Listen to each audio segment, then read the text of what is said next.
nous sommes ici à Kilwa, le chef-lieu du diocèse de Kilwa-Kasenga, pour l'ordination épiscopale de Monseigneur Désiré Lengue, mon successeur.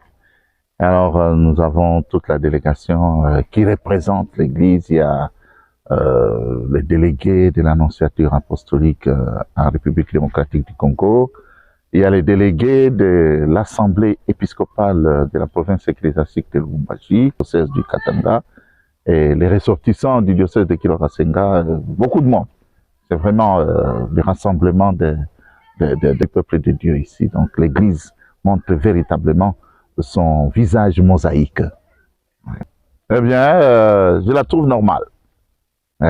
C'est vrai qu'elle a duré 3 ans, c'est-à-dire que le travail qui a été fait pour trouver les successeurs, c'est un travail méticuleux, un travail sérieux, un travail qui donne de bons fruits. Je suis content que la succession se passe de cette manière-là. Et c'est ça la logique dans l'Église, hein. Nous venons, nous passons, il n'y a personne qui est indispensable, et puis nous préparons les dossiers pour que l'Église continue son chemin. En tout cas, jusqu'à présent, tout s'est bien passé. Bien, d'abord, il faut unir tout le monde. L'unité, c'est un grand défi dans l'Église, autour de la foi, bien sûr, et autour des valeurs chrétiennes, autour du message que nous annonçons. Et puis, bon, il y a bien sûr la prise en charge, hein. Là, il faut qu'on puisse intensifier, mais avec une population pauvre et rurale, ce n'est pas toujours évident, mais les gens doivent se serrer les coudes autour de leur nouvel évêque pour qu'ils puissent prendre en charge l'œuvre de l'évangélisation. Bien, il y a tous les défis de l'inculturation et puis comment vivre la foi chrétienne dans notre culture aujourd'hui, ça c'est des défis permanents. Et bien sûr, il y a l'organisation de la pastorale, mais là, il y a des bases solides que nous avons laissées. Je crois que le nouvel évêque va les continuer.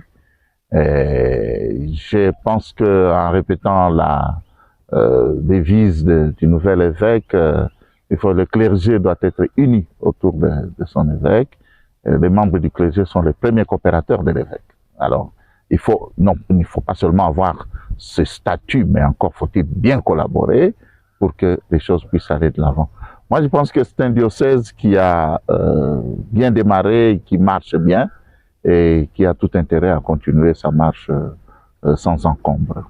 La dernière question, quel est le message capital que vous avez apporté à la chrétienté du diocèse de Kilwa-Kasenga? Le message capital, c'est qu'il faut qu'ils puissent accueillir le Christ comme les apôtres l'avaient accueilli et accompagné, comme ils avaient sacrifié pratiquement leur vie pour que, n'est-ce pas, l'évangile soit connu à travers le monde entier. Avoir un nouvel évêque, c'est une chose, mais bien accueillir le message chrétien, c'en est une autre. C'est bien sûr un défi pour nous tous, mais il faut vraiment se concentrer sur Jésus-Christ et se laisser transformer par lui, le servir et vivre un témoignage chrétien qui soit convaincant. Parce qu'on ne peut pas être seulement chrétien parce qu'on a reçu des sacrements, mais qu'est-ce que ces sacrements font dans notre vie?